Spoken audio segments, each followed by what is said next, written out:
Good morning. आज हम start करने जा रहे हैं new chapter biodiversity and conservation. ठीक है, बायोडाइवर्सिटी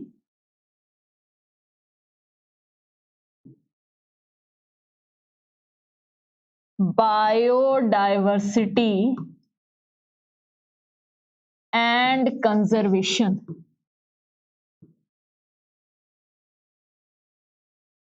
सबसे पहले देखिए, what is the mean of biodiversity. Biodiversity का मतलब क्या होता है? बायो का मतलब क्या है बेटे? बायो का मतलब है जिसके अंदर हम प्लांट्स और एनिमल्स दोनों की स्टडी करते हैं। ठीक है, यानी लिविंग बींग्स। बायो डाइवर्सिटी का मतलब है डिफरेंट टाइप, डिफरेंट टाइप। यानी बायोडाइवर्सिटी का मतलब है different types of plants and animals. क्या मतलब है? Different type of plants and animals. और कंजर्वेशन का मतलब है उनको बचाना, सेफ रखना। कंजर्वेशन का मतलब क्या है कि हम उन्हें कैसे सेफ रख सकते हैं। ठीक है, कंजर्व रख सकते हैं। तो इस चैप्टर के अंदर हम यही पढ़ेंगे कि अर्थ के ऊपर कितनी स्पीसीज हैं, ठीक है, प्लांट्स की, एनिमल्स की, और उनको किस तरीके से हम कंजर्व कर सकते हैं, उनको हम किस तरीके से कंजर्व कर सकते हैं। बायोडाइवर्सिटी एंड कंजर्वेशन के अंदर सबसे फर्स्ट पॉइंट जो आपके कंपटीशन एग्जाम में पूछा जाता है कि बायोडाइवर्सिटी टर्म है वो किसने दी थी? ठीक है, biodiversity term popularised by, direct इसी तरीके से क्वेश्चन आता है बेटा कि बायोडाइवर्सिटी टर्म है उसको किसने पॉपुलर किया था, पॉपुलराइज्ड बाय। आंसर क्या आएगा? Edward Wilson. बहुत ही इंपॉर्टेंट क्वेश्चन है ये। ठीक है, एडवर्ड विल्सन क्या है? साइंटिस्ट का नाम है जिसने बायोडाइवर्सिटी टर्म को पॉपुलराइज किया था। तो आप लोगों ने ये जो साइंटिस्ट का नाम है एडवर्ड विल्सन, इसको याद रखना है। ठीक है, इसको आपने याद रखना है, अंडरलाइन कर लीजिए एडवर्ड विल्सन। अब देखिए नेक्स्ट हम क्या करेंगे बायोडाइवर्सिटी के बारे में कि लेवल ऑफ बायोडाइवर्सिटी, मतलब बायोडाइवर्सिटी किस किस टाइप की हो सकती है, मतलब डिफरेंट टाइप ऑफ प्लांट्स और एनिमल्स को हम कैसे डिवाइड कर सकते हैं। ठीक है, बायोडाइवर्सिटी में आप क्या पढ़ेंगे यहां पे?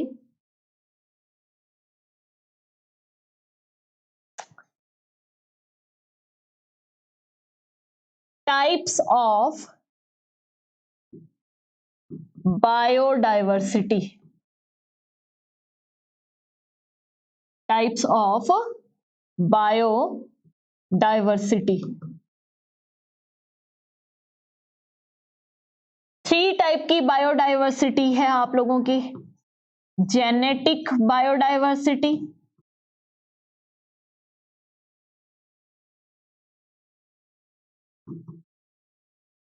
स्पीसीज बायोडाइवर्सिटी,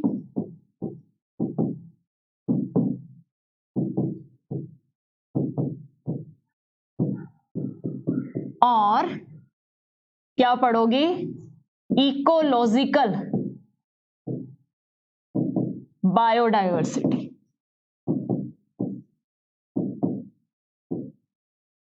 ठीक है, 3 टाइप की बायोडाइवर्सिटी पढ़ेंगे हम। कौन कौन सी है भाई? जेनेटिक बायोडाइवर्सिटी, स्पीसीज बायोडाइवर्सिटी और इकोलॉजिकल बायोडाइवर्सिटी। जेनेटिक डाइवर्सिटी, देखो यहाँ पे बायोडाइवर्सिटी या डाइवर्सिटी भी लिखा हो सकता है। जेनेटिक का मतलब क्या है? Different type of gene. Genetic से क्या पता चल रहा है? Different type of gene. तो भाई हम लोग क्या देखते हैं कि भाई अर्थ के ऊपर बहुत सारे प्लांट्स हैं, बहुत सारे एनिमल्स हैं और सबके जीन्स की स्ट्रक्चर क्या है? अलग अलग है। तो हम क्या बोलते हैं? इसे जेनेटिक डाइवर्सिटी बोलते हैं। क्या बोलते हैं इसे? Different type of gene. जैसे देखो आप लोगों के एनसीईआरटी के अंदर एग्जाम्पल क्या दिया हुआ है जेनेटिक डाइवर्सिटी का, कि अब तक 50,000 क्या है स्ट्रेन ऑफ राइस डिस्कवर किए जा चुके हैं। राइस की कितनी वैरायटी मिल चुकी है? 50,000। यानी सबके क्या है, जीन की स्ट्रक्चर अलग अलग है। 50,000 हमारे पास क्या है, राइस की वैरायटीज हैं, तो हम क्या बोलेंगे 50,000 हमारे पास राइस के जीन है, अलग अलग वैरायटीज है तो अलग अलग जीन है, उसे क्या बोलेंगे जेनेटिक डाइवर्सिटी। 1000 वैरायटी किसकी है? मैंगो की। मैंगो की अब तक क्या है 1000 वैरायटीज हैं वो डिस्कवर की जा चुकी है। तो भाई 1000 टाइप के मैंगो हैं, इसका मतलब उन सब के जीन की स्ट्रक्चर अलग अलग है। तो ये क्या हुई? जेनेटिक डाइवर्सिटी हुई। ठीक है, जेनेटिक डाइवर्सिटी का मतलब क्या है कि जीन की जो स्ट्रक्चर है वो सबकी अलग अलग है। उसके बाद क्या आता है बेटा? Species diversity. अब देखो स्पीसीज तो हमें पता है पूरी अर्थ के ऊपर different type of plants and different type of animals present है, यानी स्पीसीज डाइवर्सिटी भी बहुत ही ज्यादा है अर्थ के ऊपर। इतने प्लांट्स और एनिमल्स हैं कि कुछ तो ऐसे हैं जिनके बारे में हम जानते भी नहीं। तो स्पीसीज डाइवर्सिटी के अंदर आप क्या लिखोगे? नेक्स्ट देखिए, स्पीसीज डाइवर्सिटी। स्पीसीज डाइवर्सिटी में क्या लिखोगे? Presence of different type of, different species of, क्या लिखोगे? Different species of plants and animals. Plants and animals की बहुत सारी हमें क्या देखने को मिलती हैं? स्पीसीज मिलती है, तो उसे हम क्या बोलेंगे? स्पीसीज डाइवर्सिटी बोलेंगे। अब देखो आप लोगों से ना एक क्वेश्चन पूछा जाता है कि आपको मैक्सिमम बायोडाइवर्सिटी कहां पे देखने को मिलती है, तो आपको क्या है बार बार एक टर्म सुनने को मिलेगी, ट्रॉफिक रीजन। क्या टर्म सुनने को मिलती है? Tropic region. देखो बेटा ट्रॉफिक रीजन क्या होता है, आप क्या पढ़ते हो कि ट्रॉफिक रीजन के अंदर, ट्रॉफिक रीजन में क्या होता है? मैक्सिमम बायोडाइवर्सिटी होती है। क्या होती है? मैक्सिमम बायोडाइवर्सिटी होती है। कहां पे? ट्रॉफिक रीजन के अंदर। अब आप लोगों को यह समझना है कि ट्रॉफिक रीजन होता क्या है। भाई अगर मान लो हम अर्थ की बात करें तो ये अर्थ है, मान लो ये क्या है? अर्थ। अर्थ के बीच में हम एक लाइन खींचते हैं, इस लाइन को क्या बोलते हैं? इक्वेटर। पता है सबको कि अर्थ के बीच में एक लाइन खींचते हैं और उस लाइन को हम क्या बोलते हैं बेटा? इक्वेटर। अब देखो इक्वेटर से आप क्या यहां पे लिखोगे? यहां पर आप एक इमेजिनरी लाइन बनाते हैं और यहां पर भी हम एक इमेजिनरी लाइन बनाते हैं। ये जियोग्राफी वालों को ज्यादा अच्छे से पता होता है इस बारे में। तो ये जो 2 इमेजिनरी लाइंस बनाई गई हैं इनके नाम क्या है भाई? कौन बताएगा? ऊपर वाली जो लाइन है उसे क्या बोलते हैं? Tropic of Cancer. और नीचे वाली जो लाइन है उसको बोलते हैं ट्रॉपिक ऑफ कैप्रिकॉर्न। ठीक है, क्या है? ये अर्थ है। अर्थ के बीच में एक लाइन है जिसे बेटा हम क्या बोलते हैं? इक्वेटर बोलते हैं। इसके ऊपर और नीचे 2 इमेजिनरी लाइंस बनाई गई हैं जिन्हें बोलते हैं tropic of Cancer, tropic of Capricorn. यहां पर आपके एनसीईआरटी बुक में लिखा हुआ है कि ये जो इमेजिनरी लाइंस बनाई जाती है ये कहां पे बनाई जाती है? 23 डिग्री 5 मिनट और इधर भी 23 डिग्री 5 मिनट पे बनाई जाती है। ठीक है, 23 डिग्री 5 मिनट, 23 डिग्री 5 मिनट। अब देखो हमें क्या याद रखना है कि ट्रॉपिक रीजन कौन सा है? ये जो इसके अंदर वाला रीजन है ना बेटा, ये जो इसके अंदर वाला ये जो रीजन है, दोनों इमेजिनरी, यानी ये इमेजिनरी लाइन होगी और ये इमेजिनरी लाइन होगी। ट्रॉपिक ऑफ कैंसर और ट्रॉपिक ऑफ कैप्रिकॉर्न के बीच वाला जो ये एरिया है ना, यहां पर सबसे ज्यादा सनलाइट होती है, क्योंकि इधर तो आपको पता है यहां पे भी पोल आ जाते हैं और इधर भी क्या आ जाता है, पोल आ जाता है, और पोल्स के ऊपर तो भाई बर्फ ही बर्फ है, हमें सबको पता है, ठीक है। तो बीच वाला जो ये एरिया है ना, इसे हम क्या बोलते हैं, इतने इतने एरिया को क्या बोलते हैं, ट्रॉपिक एरिया। क्या बोलते हैं, ट्रॉपिक एरिया। और यहां पर हमें सबसे ज्यादा बायोडायवर्सिटी देखने को मिलती है। इसीलिए इस चैप्टर में आप क्या पढ़ेंगे, बार बार ये टर्म आएगी, tropic region, tropic region, tropic region. तो आपको क्या याद रखना है, ट्रॉपिक रीजन कौन सा हुआ बेटा, कि ये जो एरिया जितना मैंने ये कवर किया है, इस एरिया को बोलते हैं ट्रॉपिक रीजन, और यहां पर मैक्सिमम बायोडायवर्सिटी होती है। आप लोगों के देखो एग्जाम के अंदर एक क्वेश्चन आता होता है बच्चे, एग्जाम में कौन सा क्वेश्चन आता है कि मैक्सिमम बायोडायवर्सिटी, मैक्सिमम बायोडायवर्सिटी आपको कहां पे देखने को मिलती है, तो आप क्या आंसर दोगे, ट्रॉपिकल रेन फॉरेस्ट। शायद ये आप लोगों के एग्जाम में आया भी हुआ है क्वेश्चन कि मैक्सिमम बायोडायवर्सिटी देखने को कहां पे मिलती है, तो क्या बोलोगे, ट्रॉपिकल रेन फॉरेस्ट में सबसे ज्यादा डायवर्सिटी देखने को मिलती है, ठीक है। थर्ड टाइप की अपनी क्या है डायवर्सिटी है, वो है इकोलॉजिकल डायवर्सिटी। कौन सी है, इकोलॉजिकल डायवर्सिटी। इकोलॉजिकल डायवर्सिटी के अंदर देखो अपन ने चैप्टर किया है इकोसिस्टम, मैंने आपको करवा दिया है इकोसिस्टम चैप्टर। इकोसिस्टम के अंदर हमने बहुत सारे इकोसिस्टम पढ़े हैं, बहुत सारे हमने क्या पढ़े हैं, इकोसिस्टम पढ़े हैं। तो इकोलॉजिकल डायवर्सिटी का मतलब क्या है, डिफरेंट टाइप ऑफ इकोसिस्टम। यानी हमने डेजर्ट इकोसिस्टम पढ़ा है, वहां पर अलग टाइप का हमें क्या है, एनवायरनमेंट देखने को मिलेगा, है ना। डेजर्ट इकोसिस्टम पढ़ा है ना। उसके बाद में हमने कौन सा पढ़ा है, एक्वेटिक इकोसिस्टम पढ़ा है, लैंड इकोसिस्टम पढ़ा है। तो अलग अलग इकोसिस्टम के अंदर अलग अलग टाइप के प्लांट्स, अलग अलग टाइप के एनिमल्स मिलते हैं। जैसे देखो हम अगर एग्जांपल लें, क्या एग्जांपल लें, डेजर्ट इकोसिस्टम का एग्जांपल लो बेटा। डेजर्ट इकोसिस्टम के अंदर क्या होगा, डेजर्ट इकोसिस्टम, डेजर्ट इकोसिस्टम के अंदर हमें क्या देखने को मिलता है कि जैसे कैक्टस होगा प्लांट, क्या होगा, कैक्टस होगा, है ना। वहां पर अगर एनिमल्स की बात करें तो एनिमल्स कौन से होंगे, एनिमल आप सबको पता है कौन से होंगे, कैमल होगा, और क्या होगा, कंगारू रैट होता है ना। तो ये कहां पे मिलते हैं, डेजर्टी एरिया के हो गए।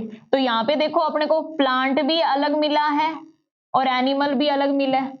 अगर हम लैंड इकोसिस्टम की बात करें, किसकी बात करें, लैंड इकोसिस्टम की बात करें, लैंड इकोसिस्टम की अगर बात करोगे तो वहां पे लैंड इकोसिस्टम में आपको प्लांट्स, डिफरेंट टाइप ऑफ हमें प्लांट्स पता है, बहुत सारे ग्रासेस होती हैं, different type of other plants होते हैं। अगर एनिमल्स की बात करोगे तो काऊ है, बफलो है, गोट है ना, बहुत सारे अलग एनिमल्स होंगे, इंसेक्ट अलग होंगे।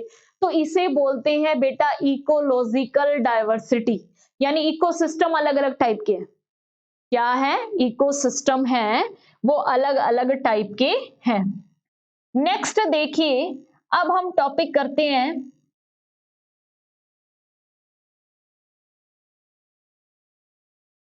Pie chart. बहुत ही इंपॉर्टेंट है, बहुत बार आप लोगों के एग्जाम में ये पाई चार्ट आए हुए हैं बेटा, बहुत बार आप लोगों के एग्जाम में ये पाई चार्ट्स आए हुए हैं। ये पाई चार्ट देखो, 3 पाई चार्ट है, तीनों के तीनों आपके एग्जाम में पूछे गए हैं हर बार, ठीक है, हर बार।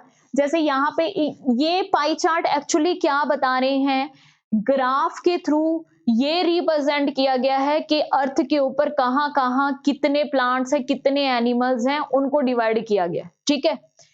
जैसे यहाँ पे आपको इनवर्टिब्रेट्स, वर्टिब्रेट्स और प्लांट्स का पाई चार्ट दिया हुआ है। किस किस का पाई चार्ट दिया हुआ है, इनवर्टिब्रेट्स, वर्टिब्रेट्स और प्लांट्स, यानी एनिमल्स हैं। देखिए भाई, इन्होंने क्या किया है, एनिमल्स को, इन्होंने क्या किया है, एनिमल्स को 2 कैटेगरीज में डिवाइड कर दिया बेटा। कौन सी 2 कैटेगरीज में डिवाइड किया है, वर्टिब्रेट्स और इनवर्टिब्रेट्स, और प्लांट्स को एक कैटेगरी में रख दिया। तो इनवर्टिब्रेट्स का पाई चार्ट, वर्टिब्रेट्स का पाई चार्ट दिया हुआ है और प्लांट्स का पाई चार्ट दिया हुआ है। देखो इस पाई चार्ट के अंदर क्या इंडिकेट किया जा रहा है, इस पाई चार्ट के अंदर क्या इंडिकेट किया जा रहा है, ये आपको यहां पे क्या शो किया हुआ है, एक चार्ट, इसके अंदर यहां पे आपको ये क्या शो किया हुआ है, ये शो किया हुआ है कि कितने एरिया के अंदर कौन सी चीज मिल रही है। ठीक है, तो भाई इन वर्टिब्रेट्स के अंदर इन्होंने किस किस को डिवाइड किया है, other animals group, crustaceans, mollusc और इंसेक्ट। तो इस डायग्राम में आपको क्या पता लग रहा है बेटा कि मैक्सिमम एरिया किसका है, इंसेक्ट का है। मैक्सिमम एरिया किसका है, इंसेक्ट का है। ठीक है, एक चीज आप लोगों ने एनिमल किंगडम में पढ़ी होगी, क्या पढ़ते हैं कि लार्जेस्ट फाइलम कौन सा है बेटा, लार्जेस्ट फाइलम कौन सा होता है, हम क्या पढ़ते हैं, लार्जेस्ट फाइलम होता है आर्थ्रोपोडा। लार्जेस्ट फाइलम कौन सा होता है, आर्थ्रोपोडा। आर्थ्रोपोडा में कौन आते हैं, सारे इंसेक्ट्स आते हैं। तो तुम्हें दिख रहा है यहाँ पे कि अर्थ का ये एक अर्थ बना रखी है, ये मान लो ये क्या बना रखी है, एक अर्थ बना रखी है। तो इसमें क्या है, मैक्सिमम एरिया में क्या है, इंसेक्ट है। ठीक है, लार्जेस्ट फाइलम कौन सा है, आर्थ्रोपोडा, और आर्थ्रोपोडा के अंदर कौन आते हैं, इंसेक्ट्स आते हैं। तो इसीलिए तो इसको लार्जेस्ट फाइलम बोलते हैं। ये क्वेश्चन भी आप लोगों के एग्जाम्स में पूछा जाता है बेटे कि लार्जेस्ट फाइलम का नाम बताइए, लार्जेस्ट फाइलम का नाम क्या है, आर्थ्रोपोडा है। ठीक है, तो मैक्सिमम एरिया में क्या है, इंसेक्ट है।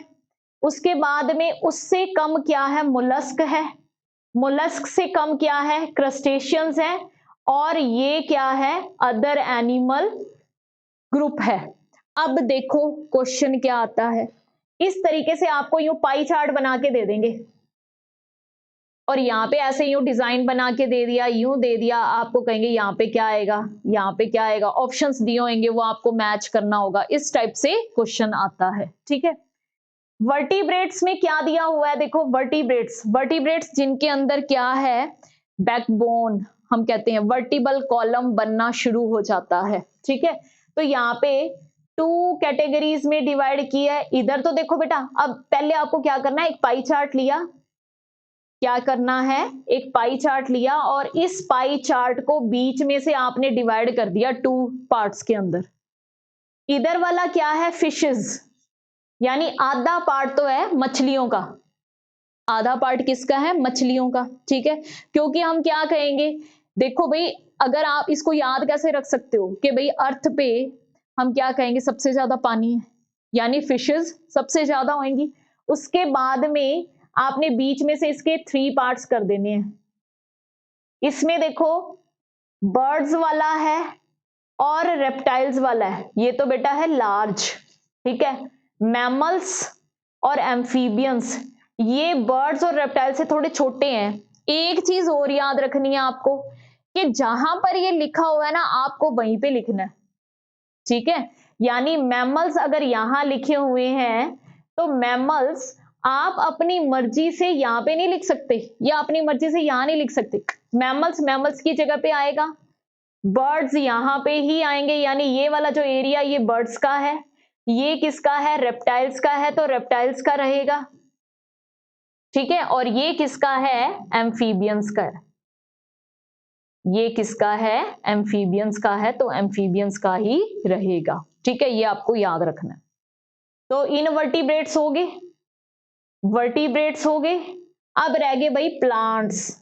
प्लांट्स में देखो ये पाई चार्ट है, इसमें क्या है, इधर तो भाई ये फंजाई है, ये पूरा एरिया किसका है, फंजाई का है, ये तो पूरा एरिया किसका है, फंजाई का है। और इधर क्या है, एंजियोस्पर्म्स, इधर क्या शो किए हैं, एंजियोस्पर्म्स शो किए हैं। अब देखो बेटा बीच में आपको क्या करना है, इस तरीके से पार्टीशन कर ली, इस तरीके से पार्टीशन कर ली और बीच में एक लाइन और खींच ली ऐसे। ठीक है, अब इन एरियाज को हमें देखना है। क्या याद रखना है, देखो यहां पर दो बॉक्स है, पर्पल वाला और क्या है, एक लाइट ब्लू सा है। जो पर्पल वाला है ये है मॉस, ये क्या है मॉस, और इधर वाले क्या है फर्न है। ठीक है, एक क्या है मॉस है और एक क्या है फर्न है। ये क्या है फंजाई है, ये क्या है एंजियोस्पर्म्स है। अब इधर देखो, ये जो बॉक्स है इसके अंदर पिंक वाला लार्ज है और येलो वाला थोड़ा सा है, तो ये क्या हुए बेटा एल्गी, और ये क्या हुए लाइकेन। ठीक है, क्या हुए एल्गी और लाइकेन्स। समझ में आ गया भाई। इन चार्ट्स के ऊपर क्वेश्चन आते हैं तो बहुत अच्छे से इनको प्रिपेयर कर लेना है कि कहां पे कौन सा पार्ट आएगा। ठीक है, समझ में आ गया। चलिए भाई, नेक्स्ट बायोडायवर्सिटी के अंदर अपने क्या है,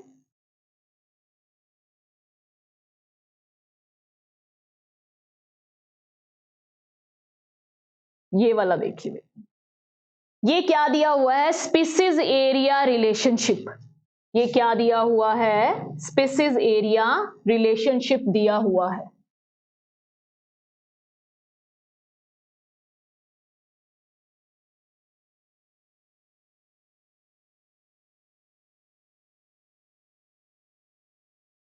ये अपना आ गया स्पीसीज एरिया रिलेशनशिप। देखो भाई स्पीसीज एरिया रिलेशनशिप के अंदर क्या आता है, स्पीसीज एरिया रिलेशनशिप बहुत ही इंपॉर्टेंट है। ये स्पीसीज एरिया रिलेशनशिप है, ये बहुत ही इंपॉर्टेंट टॉपिक है। स्पीसीज एरिया रिलेशनशिप के अंदर देखो क्या दिया हुआ है, आपको ये ग्राफ प्रिपेयर करना है। स्पीसीज एरिया रिलेशनशिप के अंदर आपको क्या बताना है ग्राफ। देखो इस ग्राफ के अंदर क्या शो किया गया, सबसे पहले तो मैं ये बताती हूं। यहां पर ये बताया गया है कि जैसे जैसे स्पीसीज रिचनेस इंक्रीज होगी, कब इंक्रीज होगी, जैसे जैसे एरिया बढ़ता जाएगा। एरिया अगर क्या हो रहा है इंक्रीज हो रहा है,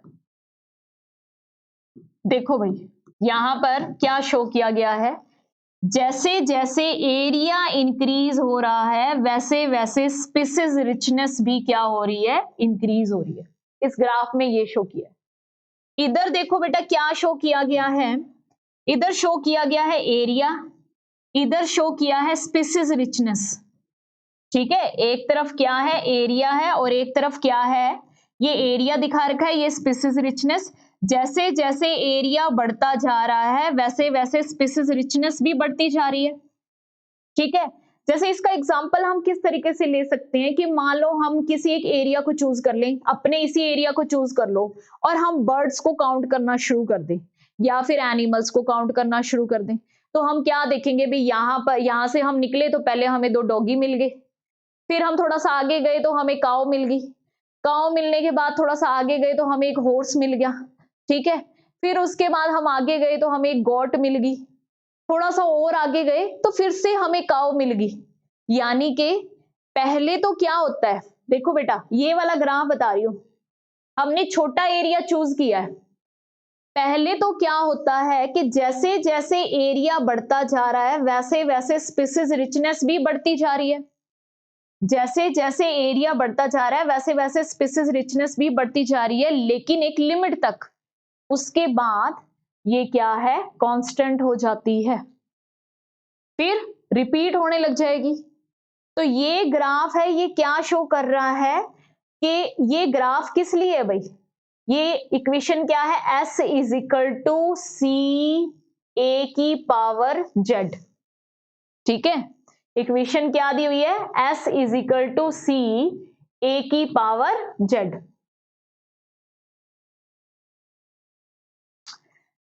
देखो यहां पर जैसे जैसे एरिया बढ़ रहा है स्पीसीज रिचनेस भी बढ़ रही है, मतलब यहां तक बढ़ रही है ये मान लो, उसके बाद में क्या है रिपीट होने लगी, यानी कांस्टेंट सा हो गया। ठीक है, यहाँ पे ये जो इक्वेशन है आपको घबराना नहीं है कि भाई ये क्या इक्वेशन है, इसके ऊपर कोई न्यूमेरिकल तो नहीं आ जाएगा, कुछ नहीं आता। सिर्फ आपको ये इक्वेशन लर्न करनी है। ऐसे यहां पर क्या है बेटा, लिख लो, ठीक है। ऐसे यहां पर क्या है, स्पीसीज रिचनेस,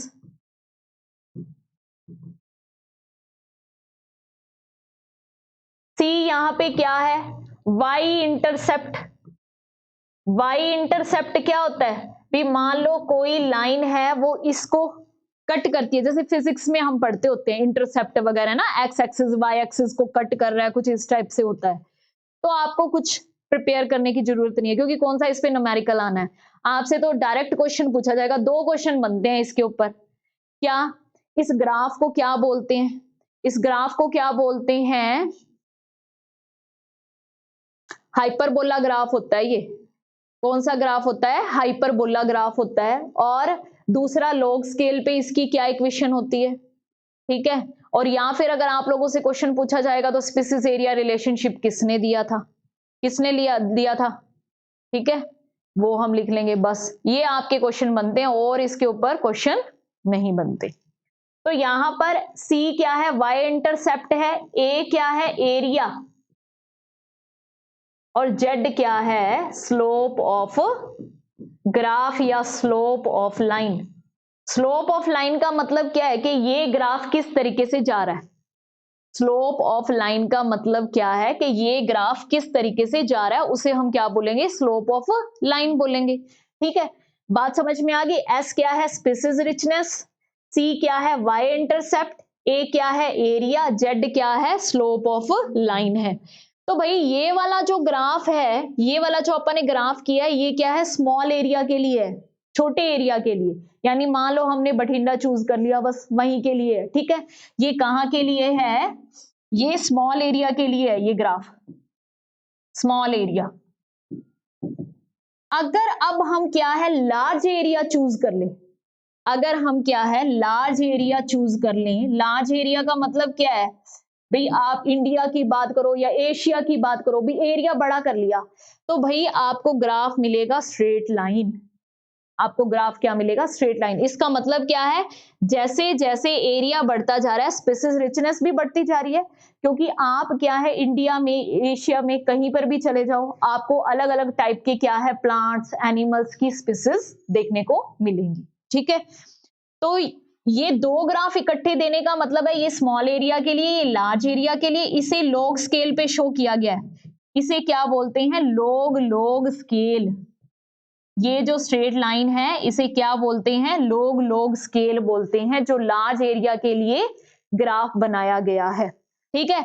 और इसकी इक्वेशन क्या है, इसी इक्वेशन से आप बना सकते हो, log s, यानी इस s के आगे हमने log लगा दिया, is equal to log c के आगे log लगा दिया, प्लस जब भी पावर होती है ना वो आगे आ जाती है, वो अपन मैथ्स में पढ़ते होते हैं, ठीक है। तो z पावर आगे लिख दी, z log a।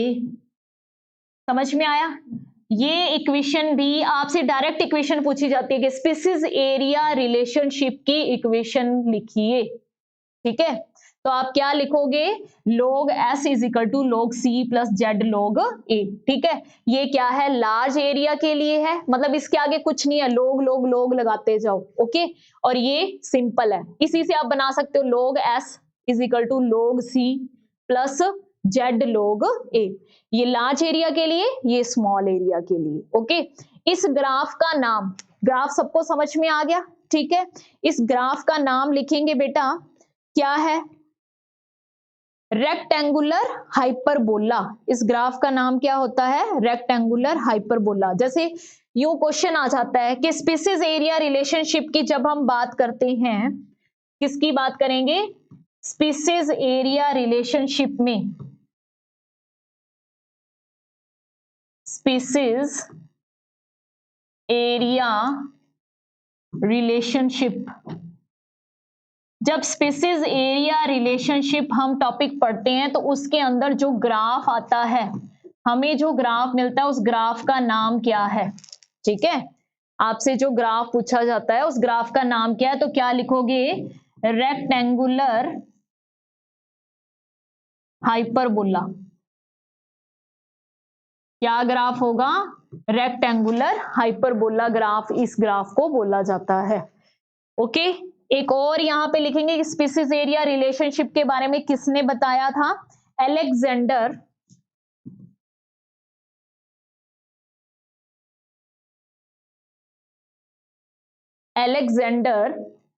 Von Humboldt scientist का नाम है, ठीक है, जिसने क्या है स्पीसीज एरिया रिलेशनशिप बताई थी। ये जर्मन का रहने वाला था। इसने कहां पे स्टडी की थी? साउथ अमेरिका के जंगलों में। इसने स्टडी कहां की थी भाई? जैसे जैसे हम एरिया इंक्रीज करते जा रहे हैं वैसे वैसे क्या है, डाइवर्सिटी भी बढ़ती जा रही है। इसने ये स्टडी कहां पे की थी? क्या लिखोगे? साउथ अमेरिका जंगल। कहां पे? साउथ अमेरिका के जंगलों में इसने स्टडी की थी कि जैसे जैसे एरिया बढ़ेगा स्पीसीज रिचनेस भी बढ़ती जाएगी, ठीक है। इसके बाद देखिए, इस स्पीसीज एरिया रिलेशनशिप में एक जेड की वैल्यू पूछी जाती है, ठीक है। जेड की यहां पे आपको 3 वैल्यू याद करनी है बेटा। एक तो जेड की वैल्यू है स्मॉल एरिया के लिए, और एक जेड की वैल्यू है लार्ज एरिया के लिए, और एक जेड की वैल्यू है फ्रूगीवोरस। फ्रूगीवोरस कौन होते हैं? Fruit eating plants and animals. ओ बर्ड्स एंड मैमल्स, ठीक है। इन 3 जेड की वैल्यूज आप लोगों ने लर्न करनी है। किस किस की? जेड की वैल्यू स्मॉल एरिया के अंदर क्या होगी, जेड की वैल्यू लार्ज एरिया के अंदर क्या होगी, और जेड की वैल्यू फ्रूगीवोरस के लिए। फ्रूगीवोरस के अंदर कौन आते हैं? Birds and mammals. Fruit eating, frugivorous का मतलब क्या होता है? Fruit eating birds and animals. तो जेड की वैल्यू स्मॉल एरिया के लिए यानी रेक्टेंगुलर हाइपरबोला ग्राफ के लिए होती है 0.1 से 0.2, 0.1 टू 0.2 होती है, ठीक है। लार्ज एरिया के लिए क्या होगी? 1.2 से 1.2 टू 1.15, ठीक है। 1.2 से 1.15, सॉरी ये 1.15 है ये फ्रूगीवोरस के लिए, 0.1 टू 0.2, 1.2 तक लार्ज के लिए है। फ्रूगीवोरस फ्रूट ईटिंग के लिए लिखोगे आप 1.15, ठीक है। क्या होगी? 1.15 फ्रूगीवोरस के लिए। तो ये तीनों आपको जेड की वैल्यू याद रखनी है, स्मॉल एरिया के लिए, लार्ज एरिया के लिए और फ्रूगीवोरस के लिए। किसी की भी जेड की वैल्यू आप लोगों से एग्जाम में पूछी जा सकती है। स्लोप ऑफ लाइन के लिए एक वैल्यू दी है, अभी इतना ग्राफ मुड़ेगा, ठीक है। तो जेड की स्मॉल एरिया के लिए 0.1 से 0.2, लार्ज के लिए 0.6 से 1.2 तक होती है, और फ्रूगीवोरस में 1.15 तक होती है। तो ये आपका स्पीसीज एरिया रिलेशनशिप वाला जो टॉपिक है ये भी क्या है, कंप्लीट हो गया है, ठीक है। अब इसके बाद हम कुछ एमसीक्यूज करेंगे इस टॉपिक से रिलेटेड, ओके।